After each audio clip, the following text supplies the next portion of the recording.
Hello and welcome back to Bits and Bobs. Today's video is the complete guide to the coinage of King Charles I.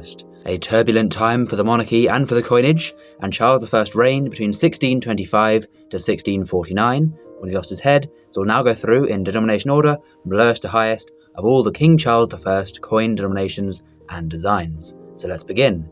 The smallest denomination is the farthing, so there's where we'll start. So here is the King Charles I farthing. Now, no official farthing was struck by the Royal Mint. As you can see here, this coin is not an official coin. It is a farthing made out of copper and a bit of bronze in there as well. Just sort of any metals could be used to make a small denomination coin for this era. To the one side we have a crown there with two scepters through and a legend around. And then to the other side there is a crown atop a rose, an English rose again with a legend around. Now you can see to the left there, part of the legend does say Calvus, DG, so Charles, by the grace of God, showing it as a royalist minted coin. And now on to the halfpenny, the lowest denomination officially minted by the Royal Mint, and here we have it, a very tiny coin made of silver. You can see the same design to both obverse and reverse of the coin, featuring a small English rose once again, and a legend around the coin, both sides there, with a legend around. And I will note now before we continue onwards, there are some denominations that are very scarce, and even pictures of them are hard to come by, as lots of King Charles I coins were destroyed and melted down by the forces and allies of Oliver Cromwell during the fights in the Civil War and after he seized power. We'll now move on to the penny denomination, a widely circulated coin in this era. We can see here the first portrait now. The coin is large enough to feature a portrait of King Charles I. We see him facing to the left there with a crown, long hair and a uniform on his portrait. Behind him is the numeral 1, not for Charles I but for 1 penny, the denomination of the coin. We can see their legend around the obverse and reverse, and the reverse then features, on this coin it has been double struck, but it is an oval-shaped royal shield, quartered to the bottom of the harp of Ireland. Then there's two quarterings again that are further quartered with the royal flag within them, and then to the top right we can see there the unicorn of Scotland, although very hard to see in this coin example here. As I say, many were destroyed by Cromwell, and apart from that they've survived 400 years, so are a little bit battered anyway. And now on to the 2 pence. We have here the 2 pence coin, also known as the Half Gro. We see here to the reverse another round sort of oval style shield with the same design inside and the quarterings there. So that was the earliest design. There were two designs. Here is the second, and we can see there to the obverse a very detailed and lovely portrait of King Charles I. Again crowned with long hair facing to the left. Behind him and around him you can see a very clear legend here on both sides, and then the reverse features another quartered arms royal shield with the further quarterings, and you can see all around the rim again the legend, and in the top right portion of the shield we have now this time a design of French lilies, as of course at this time Scotland had its own coins they were making, so therefore didn't need to be representing Scotland on the English coins. And we'll now move on to the 3 pence, or threepence as it was known. Here we have an early example, and you can see there behind the portrait of the king, 1, 2, 3 Roman numerals for 3 pence. A lovely grand shield there to the reverse with the date. The first dated coin, the lowest denomination of dated coin, 1644 for this particular example. Again the quartered shield with a long cross running through and legend around, and the left facing crowned bust of King Charles I to the obverse.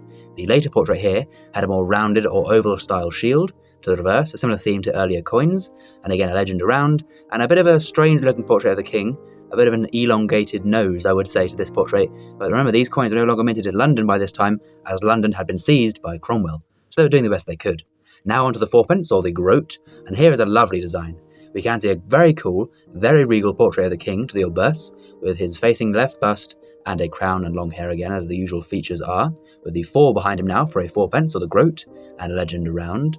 To the reverse there we have a lovely Latin motto in the middle of the coin. This means in English, the religion of the Protestants, the laws of England, and the liberty of Parliament. And then the date below, 1646, the year this coin was made. So a very cool coin here. We can see great design detail still being made, even though a civil war is raging and the Tower Mint has been taken over by Cromwell. The branch mint still did their job very well and made lovely, lovely coins. There are a few discrepancies and varieties between mints across the country, but they're overall very similar in design. And now on to the 6 pence. Here we have a lovely hammered 6 pence of Charles I with a VI behind him. VI of course for 6. We have another lovely portrait of the king there facing to the left, crowned with long hair and a very cool uniform on in the portrait with legend around.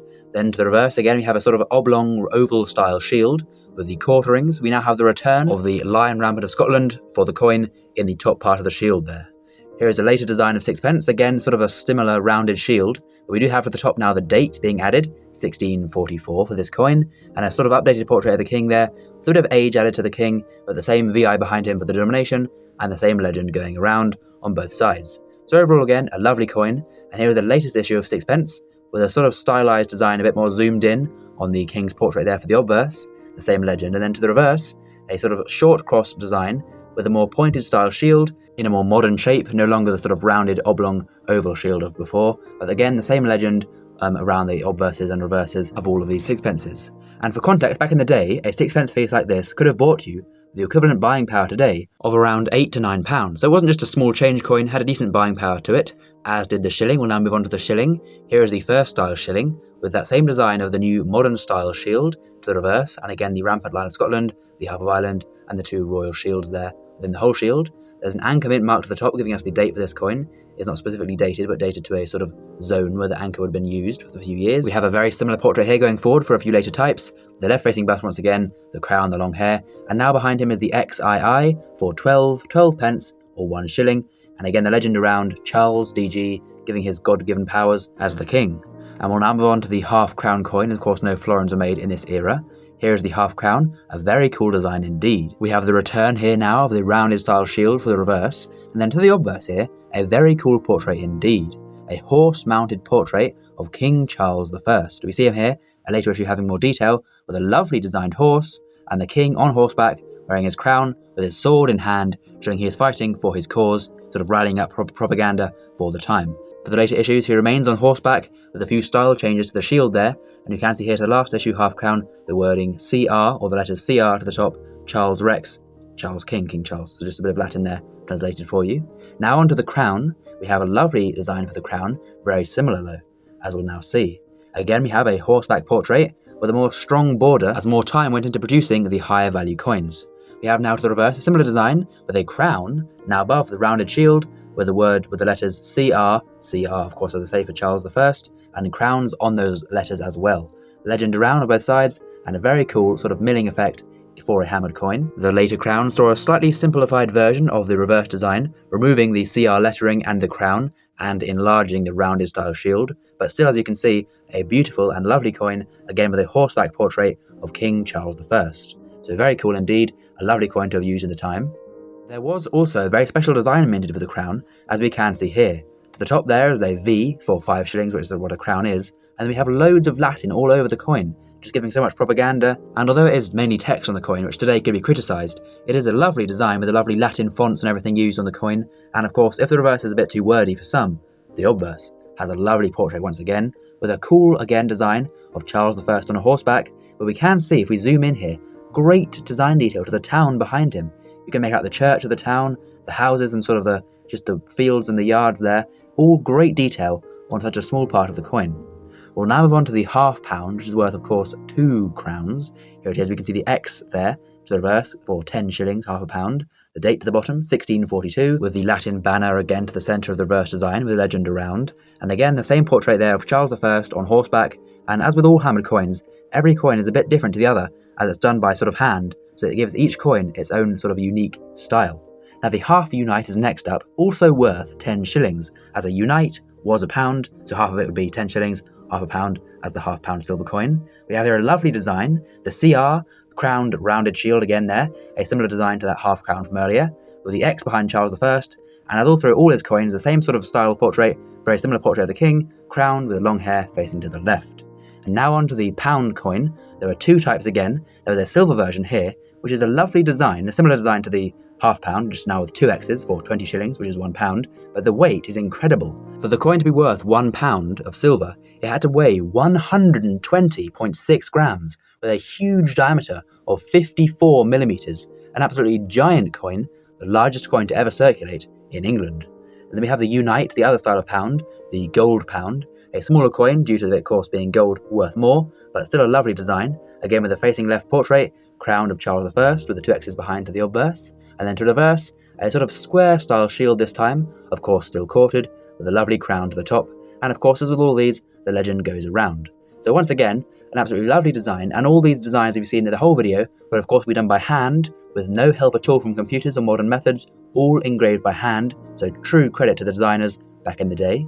We then move on to the largest denomination, the triple unite. There was no double unite, but there was a triple. Here it is, an absolutely magnificent coin, the largest valued hammered coin ever struck for £3 value. As we can see there's at the top, I for £3. Again, a Latin motto to the centre. The date here, 1643 for this specific coin, with the legend around, and a lovely portrait of the king, holding a branch of leaves in one hand and his sword in the other, with a crown and long hair, and his uniform on there on the portrait with the legend around. I'm sure you'll agree, an absolutely lovely coin, and triple unites always sell for six-figure sums, so sadly maybe out of price range for some of us, most of us, but still, we can dream on about having one of these lovely coins. And of course, please do comment down below your favourite Charles I coin. For me, it is the silver pound for its huge size. Please do as well, do subscribe to the channel if you've learnt something new and enjoyed. Thank you for watching, and hopefully now you've got a little insight, an overview of Charles I coinage. So there we go. Bye for now from Bits and Bobs.